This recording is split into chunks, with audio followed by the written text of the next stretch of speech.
오늘 아침 전북권 주요 뉴스입니다. 연락도 없이 예약을 취소하는 사례가 잇따르고 있습니다. 음식점에서 40인분 예약을 하고 나타나지 않은 고객이 알고 보니 현직 시의원이었습니다. 현대가 수소차 분야에 대규모 투자를 선언했습니다. 상용차 기지가 있는 전북은 상대적으로 유리하리란 예상과 달리 충전소 하나 없는 실정입니다. 도내 특성화 고등학교들의 미달 사태가 심각합니다. 취업률이 반토막 나면서 나타난 현상으로 실태를 점검해봤습니다. 전라북도 지역은 오늘 구름 많은 가운데 동부 내륙에는 오후 한때 눈이 내리겠습니다. 여러분 안녕하십니까? 전주 MBC 뉴스트입니다.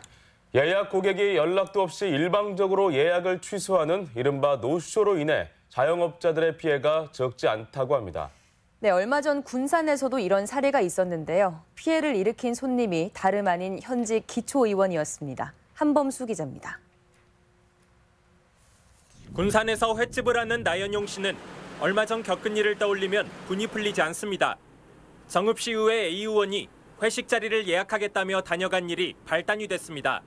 가게를 찾은 A 의원은 의장도 참여하는 자리인 만큼 청소와 식사 준비에 각별히 신경 써달라고 당부하기도 했습니다. 시의원 신분을 믿은 나 씨는 예약 당일 다른 손님을 받지 않고 약속한 회정식 40인분을 준비했습니다. 그런데 정작 손님들은 나타나지 않았습니다. 갑작스러운 예약 취소로 이 수산물 가게가 입은 피해가 그날 하루만 50만 원이 넘었습니다. 가까스로 A 의원 측과 연락이 닿은 나 씨는 상대방의 태도에 또다시 분통을 터뜨릴 수밖에 없었습니다. 미안하다는 사과 대신 예약한 게 아니었다. 손님이 안 오면 취소된 걸로 알아야 하는 것 아니냐는 대답을 들은 겁니다. 비수기인데다가 거의 반으로 줄었어요. 매출이. 자영업자한테 이렇게 노쇼를 한다는 거는 진짜 큰 타격입니다, 이게. 나 씨가 시청에 민원을 넣은 뒤에야 A 의원은 노쇼로 인한 피해를 모두 배상해주겠다는 입장을 밝혔습니다. 공식적인 입장은 바터는 안 하신 것 같더라고요. 그것은 뭐 우회천을 가신 게 아니고 개인적으로 이렇게 하신 일이라. 민의의 대변자로 귀감이 되지는 못할 망정, 노쇼의 갑질까지 지방 의원들을 바라보는 시선이 곱지 못한 이유입니다. MBC 뉴스 한범수입니다. 화재로 무너진 주택에서 나흘 만에 시신이 발견됐습니다. 알고 보니 도박장이었는데요. 경찰은 타살과 방화 등 모든 가능성을 열어놓고 수사에 나섰습니다. 박연선 기자입니다. 지난 주말인 8일 새벽 화재가 난 정읍 신태인의 한 상가주택입니다. 형체를 알아볼 수 없을 정도로 전체가 폭삭 주저앉았습니다. 완전 뒤처먹은 상태였던데요. 아침에 오니까 다 타버렸더라고요. 냄새 엄청 났어요. 경찰과 소방은 화재 발생 나흘 만에 굴착기를 이용해 잔해를 제거하고 있었는데요. 바로 이곳에서 예상치 못한 일이 발생했습니다. 화재 당시 발견하지 못했던 50살 A씨가 숨진 채 발견된 겁니다. A씨는 아내로부터 며칠째 집에 돌아오지 않는다는 실종 신고가 접수된 상황이었습니다. 경찰이 A씨의 행적을 추적한 결과 불이 난 곳은 상습 도박이 이루어진 곳이었고 당시 함께 도박판을 벌인 60살 B씨 등 관련자 3명을 긴급 체포했습니다. 현주 건조물 방화 치사요. 일단은 3명 다 긴급 체포했고요. 3명 다 혐의가 있다는 건 아니고 일단은 진술 확보 차원에서 긴급 체포했으니까요. 조사를 더 해봐야 될 것 같습니다. 붙잡힌 B씨 등은 경찰 조사에서 몸싸움을 벌이다 난로가 넘어져 불이 났다고 진술했지만 경찰은 타살 등 모든 가능성을 열어놓고 수사를 벌이고 있습니다. 또 A씨의 정확한 사망 원인을 밝히기 위해 국립과학수사연구원에 부검을 의뢰했습니다. MBC 뉴스 박연선입니다. 한전 임직원들의 비위 수사가 확대됩니다. 검찰은 한전 전북본부의 전 본부장과 지사장, 지사팀장을 구속하고 이 가운데 팀장을 뇌물수수 혐의로 기소했습니다. 검찰에 따르면 이들은 가족 등 차명으로 태양광 발전소를 분양받으면서 분양대금 수천만 원을 할인받고 대가로 업체 측의 인허가와 전기 매입 등의 업무 편의를 봐준 혐의입니다. 검찰은 비슷한 수법으로 이득을 취한 한전 직원들이 적지 않은 것으로 보고 수사를 전국적으로 확대하고 있습니다. 현대자동차가 수소차 분야에 대규모 투자 계획을 내놓으면서 지역마다 시장 선점에 젠걸음을 하고 있습니다. 현대자동차 전주 공장까지 있어 전북은 유리한 위치지만 실상은 정반대입니다. 수소차 충전소 하나 없고 정부 예산도 확보하지 못한 게 전북의 현실입니다. 강동엽 기자입니다. 수소버스 생산에 성공한 현대자동차 전주공장입니다. 올해는 일반 버스와 성능이 비슷한 수소버스를 생산했지만 전북에서는 운행하지 못했습니다. 수소 충전소가 없기 때문인데 다른 지자체들에 비해 시설 구축에 한 발 늦었습니다. 전국에서 운영되거나 공사 중인 수소 충전소는 모두 27곳, 특히 울산과 광주는 내년까지 각각 7개와 6개의 충전소를 보유할 예정입니다. 전북에서도 이곳 현대차 전주공장 인근에 충전소 한 곳이 마련될 예정이지만 운영은 빨라야 내년 하반기쯤 가능할 전망입니다. 지자체에 30여 대의 수소버스를 보급하는 정부 사업에 전라북도의 이름은 없었습니다. 전기차에 집중하다 보니 수소차 인프라 구축이 늦어졌습니다. 내년부터 전북 1호 수소 충전소 구축을 시작으로 이 같은 문제는 국가 예산에 고스란히 나타났습니다. 내년도 수소차 예산은 지난해보다 7배나 많은 1,400여억 원. 하지만 전북 몫은 17억 원에 불과합니다. 울산, 창원, 광주 이런 데 그간의 충전 인프라를 많이 구축해 온 지자체가 제일 많이 나갈 거고요. 향후 10년간 1조 원 가까이 투자해 수소차 산업 육성을 선언한 전북. 타 지자체와 속도를 맞추기까지 갈 길이 멀어 보입니다. MBC 뉴스 강동엽입니다. 국민연금과 주거래은행인 우리은행이 혁신도시 내에 첨단 전산 시스템 구축에 들어갔습니다. 수백 명의 전문 인력이 상주하게 돼 경제 활성화뿐 아니라 IT 산업 발전에도 기회가 될 전망입니다. 유룡 기자입니다. 국민연금공단과 우리은행이 협약을 맺고 혁신도시에서 전산 시스템 개선 프로젝트에 착수했습니다. 우리은행이 주거래은행으로 선정되면서 제안한 사업으로 1년 동안 1,000억 원을 들여 기금 운영과 경영 지원 시스템을 업그레이드할 계획입니다. 전산 업무를 고도화함으로 인해서 고객들이 더욱더 편하고 빠르게 이용할 수 있다고 보여집니다. 이런 전산 시스템 개발은 그동안 관련 업체가 밀집한 수도권에서 주로 이루어졌지만 이번에는 작업장을 혁신도시에 차렸습니다. 건물 4개 층에 34개 업체 인력 370명이 상주하게 됐는데 도내에서 이처럼 IT 전문 인력이 한꺼번에 모이기는 쉽지 않은 일입니다. 국가 균형 발전 전략에 따라서 지역으로 이전한 취지를 살리기 위해서 이곳에 사무소를 개설하게 되었습니다. 프로그램 유지 보수 등 향후 국민연금과의 지속적인 업무 협조를 위해 지역 인재 양성을 준비하는 회사도 등장하고 있습니다. 신입사원 뽑을 때도 저희가 5명, 2명을 이적 출신을 지금 뽑았습니다. 장기적으로 그 인재를 채용해서 키워가지고 배치하는 걸 좀 구상했고요. 국민연금은 2, 3년 간격으로 차세대 전산 프로그램 개발이 필요한데 본사가 있는 혁신도시에서 사업을 추진할 계획이어서 지역 IT 산업 성장의 계기가 될 전망입니다. MBC 뉴스 유룡입니다.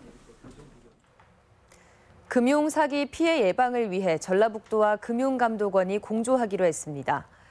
윤석헌 금융감독위원장은 전북도청을 찾아 전라북도와 협약을 맺고 금융사기 피해가 증가하는 가운데 농어촌 노인 등 사기 취약계층을 방문해 예방법을 홍보하는 등 피해 예방에 적극 나서기로 했습니다. 올해 상반기까지 도내 보이스피싱 피해는 1,300여 건으로 지난해 같은 기간 대비 400여 건 늘었고 피해 금액은 77억 원으로 30여억 원 증가했습니다.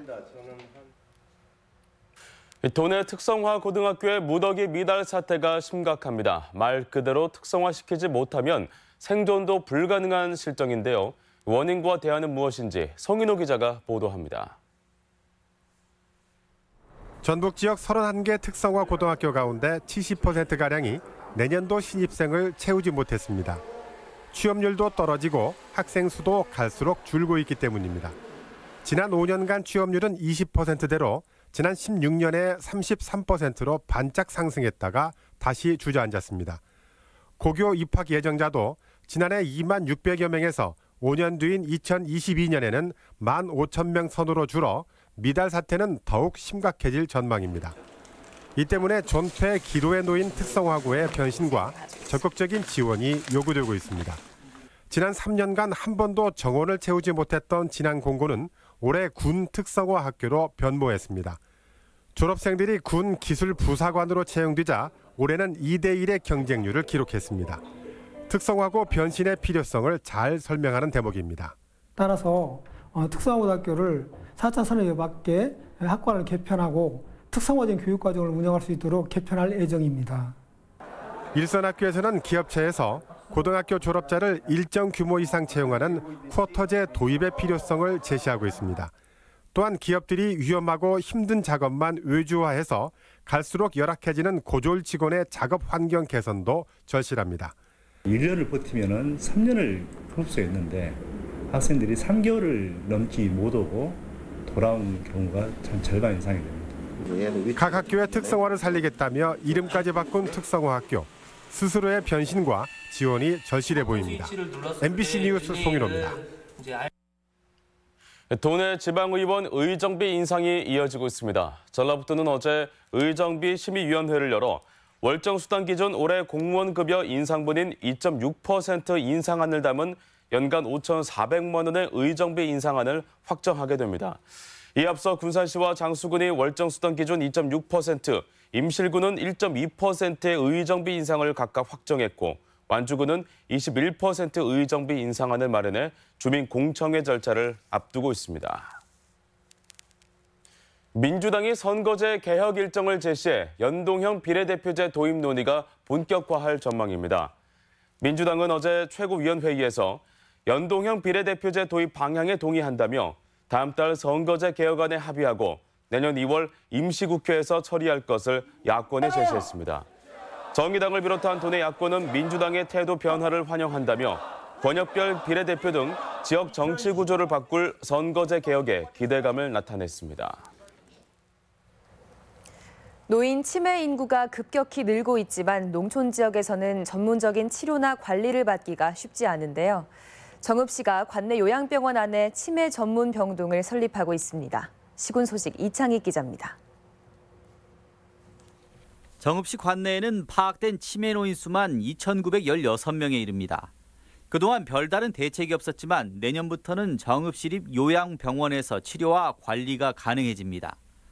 정읍시가 25억 원을 들여 시립 요양병원 안에 지상 3층 규모의 치매 전문 병동을 증축하고 있는데 내년 6월 완공될 예정입니다. 총 64개의 치매 병상이 마련돼 시설이나 가정에서 돌보기 어려운 환자를 치료할 수 있을 전망입니다. 정읍 시립요양병원 치매 전문 병동이 증축되어지면 치매 환자를 전문적으로 케어할 수 있는 전담 간호사를 배치하고 치매 관련 의료 장비를 활용하여 의료 서비스 만족도를 높이도록 하겠습니다. 눈이 올 때 먹어야 제맛이 난다는 부안 특산물인 설숭어 축제가 오는 14일부터 사흘간 부안 상설시장에서 개최됩니다. 이번 축제는 부안의 대표 겨울 수산물인 숭어를 통한 수익 창출을 위해 열리는데 댄스 공연과 노래자랑 대회도 마련됩니다. 남원시가 관광 콘텐츠 하나인 음식 메뉴를 개발하는 품평회를 남원시 보건소에서 열었습니다. 이번 품평회에서는 광한루 짜그리 퐁듀와 남원 모둠 버섯 강정, 곤달비 꾸리 떡갈비 등 20여 종의 이색 메뉴가 선보였으며 시는 관광 상품으로 개발해 나갈 계획입니다. 남원에서 생산되는 농산물을 이용한 특색을 살린 음식을 개발하여 새로운 관광 자원으로 만들겠습니다. 익산시가 내년부터 주요 농산물의 소득 보존을 위해 최저 가격을 지원해 줍니다. 익산시는 대상품목 농산물의 출하 시기에 도매시장 가격이 열흘 이상 최저 가격 이하로 형성될 경우 두 가격 차액의 90% 안에서 지원할 예정입니다. MBC 뉴스 이창익입니다. 전주시 폐기물 소각장 백지화 시민대책위는 전북 농협 앞에서 기자회견을 열고 농협 등 금융기관이 폐기물 소각장 사업자에게 제공한 대출금 634억 원을 즉각 회수하라고 주장했습니다.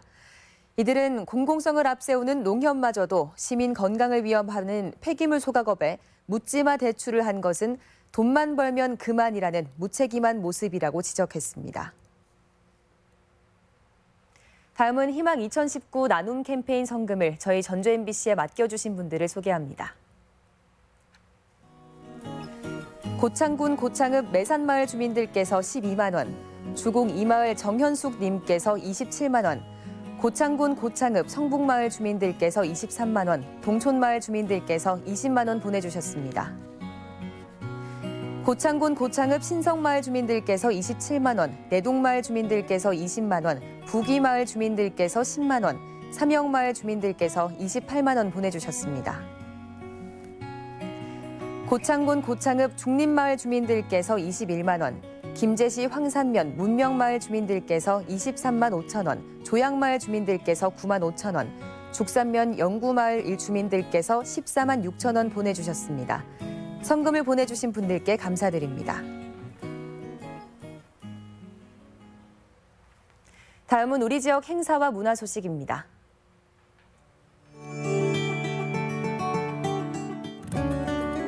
전라북 도립국악원은 오늘 한국소리문화의 전당에서 천년을 품다, 새천년을 날다라는 주제로 송년 국악 큰 잔치를 마련했습니다.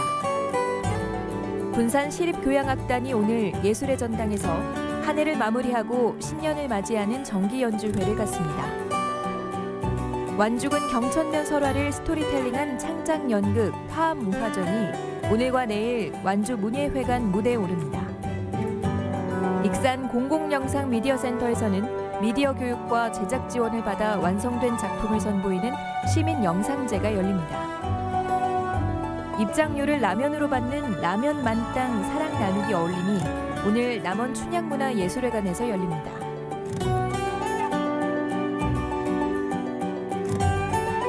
지역 예술문화 발전에 기여한 예술인에게 시상하는 전국 예총 할인예술상 시상식이 오늘 한국전통문화의 전당에서 있습니다. 제41회 전국 애향대상 증정식이 오늘 호텔 르윈에서 있습니다. 전주문화재단은 오늘 카페 돈키호테에서 지휘자 유영수 등 원로 예술인들을 초청해 인문학 콘서트를 진행합니다. 군산시 평생학습관에서는 모레, 체험과 프리마켓 등 올 한 해 배움을 나누는 학습 성과 공유회를 진행합니다. 장수군은 장수사랑 가족화 사업 영상 코디를 오늘부터 이틀간 모집합니다.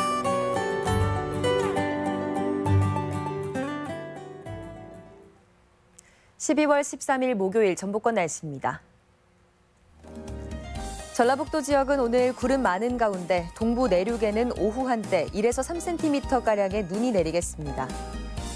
지역별 기온입니다. 전주 아침 기온 영하 3도에서 낮 기온 6도, 남원 영하 3도에서 5도, 동부권은 무주 영하 8도에서 3도, 장수 영하 6도에서 3도, 서해안권은 군산 영하 2도에서 0도, 고창은 영하 1도에서 1도 등을 기록하겠습니다. 현재 미세먼지 농도는 도내 모든 시군에서 보통 수준을 보이고 있습니다. 오늘 하루 미세먼지 농도와 초미세먼지 농도는 모두 보통 수준을 보이겠습니다.